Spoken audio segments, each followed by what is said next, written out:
ಇನ್ನು ನಿನ್ನೆ pink booth ನಲ್ಲಿ ಹಕ್ಕು ಚಲಾಯಿಸಿದ್ರು ಕುಮಾರಸ್ವಾಮಿ ಅವರು ಫ್ಯಾಮಿಲಿ ಸಮೇತ.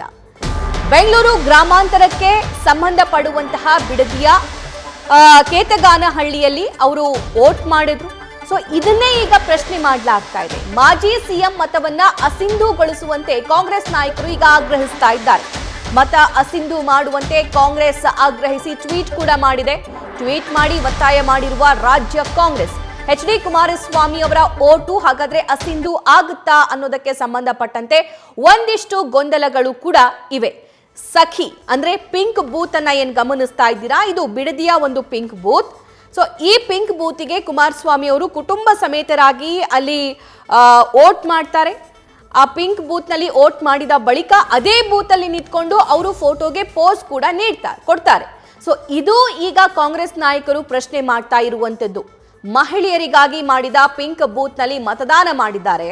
ಪಿಂಕ್ ಬೂತ್ ನಲ್ಲಿ HDK ವೋಟ್ ಹೇಗೆ ಹಾಕಿದ್ರು ಅನ್ನುವಂತಹ ಪ್ರಶ್ನೆ. ಆದ್ರೆ ಹಾಕಬಾರ್ದು ಅನ್ನುವಂತಹ ನಿಯಮ ಇದೆಯಾ? ಅದಕ್ಕೂ ಸಂಬಂಧಪಟ್ಟಂತೆ ಮಾಹಿತಿ ಪಡ್ಕೋಬೇಕಲ್ವಾ?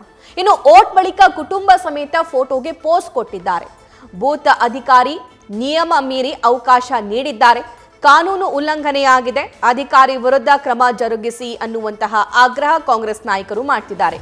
ಈ ಬಗ್ಗೆ ಮತ್ತಷ್ಟು ಹೆಚ್ಚಿನ ಡೀಟೇಲ್ಸ್ ನಮ್ಮ ಸೀನಿಯರ್ ಪೊಲಿಟಿಕಲ್ ಕರೆಸ್ಪಾಂಡೆಂಟ್ ಮಧುಸೂದನ್ ನೀಡ್ತಾ ಹೋಗ್ತಾರೆ. ಮಧುಸೂದನ್, ಪಿಂಕ್ ಬೂತ್ ನಲ್ಲಿ ಗಂಡು ಮಕ್ಕಳು ವೋಟ್ ಹಾಕಬಹುದಾ, ಹಾಕುವಂಗಿಲ್ವಾ? ಕಾಂಗ್ರೆಸ್ ನಾಯಕರು ಮಾಡ್ತಾ ಇರುವಂತ ಒತ್ತಾಯ ಏನಿದು?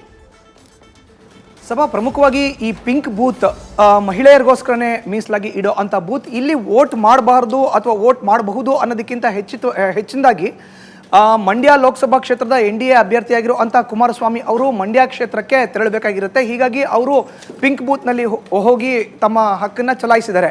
ಮತ್ತೊಂದು ಆಭಾಸ ಕೂಡ ನಡೆದಿದೆ. ನಾವು ದೃಶ್ಯಾವಳಿಗಳಲ್ಲಿ ನೋಡಬಹುದು. ತುಮಕೂರು ಲೋಕಸಭಾ ಕ್ಷೇತ್ರದ BJP ಅಭ್ಯರ್ಥಿ ವಿ ಸೋಮಣ್ಣ ಅವರ ಓಟು ಬೆಂಗಳೂರಿನ ಗೋವಿಂದರಾಜ ನಗರದಲ್ಲಿತ್ತು. ಅವರು ಕೂಡ ಬಂದು ಮತದಾರರ ಸರತಿ ಸಾಲಿನಲ್ಲಿ ನಿಂತು ಮತದಾನ ಮಾಡಲಿಕ್ಕೆ ಯಾವೆಲ್ಲ ಮತದಾರರು ನಿಂತಿದ್ರು ಅವ್ರ ಹತ್ರ ರಿಕ್ವೆಸ್ಟ್ ಮಾಡಿಕೊಂಡು, ಮನವಿ ಮಾಡಿಕೊಂಡು, ನಾನೊಂದು ಸ್ವಲ್ಪ ಅರ್ಜೆಂಟ್ ಇದೆ, ನಾನು ಒಂದು ಓಟ್ ಹಾಕ್ಬಿಟ್ಟು ಹೋಗ್ತೀನಿ, ನೀವೆಲ್ಲರೂ ಸಹಕರಿಸೋದಾದ್ರೆ ಅನ್ನೋ ಒಂದು ಮನವಿಯನ್ನು ಮಾಡಿದ್ರು. ಅವ್ರಿಗೆ ಮತದಾರರೇ ಅವಕಾಶ ಮಾಡಿಕೊಟ್ರು. ಕಾರಣ ಏನಂತ ಹೇಳಿದ್ರೆ ಅವ್ರು ತುಮಕೂರಿಗೆ ಹೋಗಬೇಕಾಗಿತ್ತು. ಅದೇ ರೀತಿ ಕುಮಾರಸ್ವಾಮಿ ಅವರು ಕೂಡ ಮಂಡ್ಯಗೆ ಹೋಗಬೇಕಾಗಿತ್ತು. ಒಂದು ಕಡೆ ಮತಗಟ್ಟೆಯಲ್ಲಿ ಕೇತಗಾನಹಳ್ಳಿಯಲ್ಲಿ ಅವ್ರು ಏನು ಮತದಾನವನ್ನು ಮಾಡಿದ್ದಾರೆ ಆ ಒಂದು ಜಾಗದಲ್ಲಿ ಮತದಾರರ ಸಂಖ್ಯೆ ಹೆಚ್ಚಿತ್ತು ಅಂತ ಕಾಣುತ್ತೆ. ಹೀಗಾಗಿಯೇ ಪಿಂಕ್ ಬೂತ್ ಅಲ್ಲಿ ಹೋಗಿ ಅವರು ತಮ್ಮ ಹಕ್ಕನ್ನು ಚಲಾಯಿಸಿದ್ದಾರೆ. ಪಿಂಕ್ ಬೂತ್ ಅಲ್ಲಿ ಹೋಗಿ ಮತವನ್ನು ಚಲಾಯಿಸಬೇಕು, ಚಲಾಯಿಸಬಾರ್ದು ಅನ್ನೋದಕ್ಕಿಂತ ಹೆಚ್ಚಿತವಾಗಿ ಅವರು ಮಂಡ್ಯಗೆ ಹೋಗಬೇಕಾಗಿತ್ತು ಅನ್ನೋ ಕಾರಣವನ್ನು ಮುಂದಿಟ್ಕೊಂಡ್ರು. ಇದನ್ನು ಯಾರು ಪ್ರಶ್ನೆ ಮಾಡಬೇಕಾಗಿತ್ತು? ಅಲ್ಲಿರುವಂಥ ಮತಗಟ್ಟೆಯ ಅಧಿಕಾರಿಗಳು ಪ್ರಶ್ನೆ ಮಾಡಬೇಕಾಗಿತ್ತು. ಮತಗಟ್ಟೆಯ ಅಧಿಕಾರಿಗಳೇ ಅನುಮತಿಯನ್ನು ನೀಡಿದ ಮೇಲೆ ಇದು ಅಂಥ ದೊಡ್ಡ ವ್ಯತ್ಯಾಸ ಏನು ಆಗೋದಿಲ್ಲ. ಕಾರಣ ಏನು ಅಂತ ಹೇಳಿದ್ರೆ EVMಗಳೆಲ್ಲ ಒಂದೇ ಇರುತ್ತೆ, ಮತ್ತೆ ಮತಗಟ್ಟೆ ಕೂಡ ಒಂದೇ ಇರುತ್ತೆ. ಆದರೆ ಪಿಂಕ್ ಬೂತಲ್ಲಿ ಹೋಗಿ ವೋಟ್ ಮಾಡಿದ್ದು ಎಷ್ಟು ಸರಿ? ಕೇವಲ ಮಹಿಳೆಯರಿಗೆ ಮಾತ್ರ ಮೀಸಲಾಗಿರೋ ಅಂಥ ಒಂದು ಮತಗಟ್ಟೆಯಲ್ಲಿ ಇವ್ರು ಹೋಗಿ ಮತ ಹಾಕಿದ್ದು ಎಷ್ಟು ಸರಿ ಅನ್ನೋ ಪ್ರಶ್ನೆಯನ್ನು ಕಾಂಗ್ರೆಸ್ನವರು ಮಾಡ್ತಾ ಇದ್ದಾರೆ. ಹೀಗಾಗಿ ಅವರ ವೋಟನ್ನ ಅಸಿಂಧು ಮಾಡಬೇಕು ಅಂತ ಕೇಳ್ತಾ ಇದ್ದಾರೆ. ಅಧಿಕಾರಿಯೇ ಅನುಮತಿ ಕೊಟ್ಟ ಮೇಲೆ ಅಧಿಕಾರಿ ಪ್ರಶ್ನಿಸಬಹುದಾಗಿತ್ತು, ಅಧಿಕಾರಿಯೇ ಪ್ರಶ್ನಿಸಲಿಲ್ಲ ಅಂತ ಹೇಳಿದ್ರೆ ಈಗ ಇದರ ಅಸಿಂಧು ಅನ್ನೋ ಪ್ರಶ್ನೆನೇ ಬರಲ್ಲ. ಅಧಿಕಾರಿಯೇ ಅನುಮತಿಯನ್ನು ಕೊಟ್ಟಿರುವಂಥ ಹಿನ್ನೆಲೆಯಲ್ಲಿ ಅವರು ಮತವನ್ನು ಚಲಾಯಿಸಿದ್ದಾರೆ.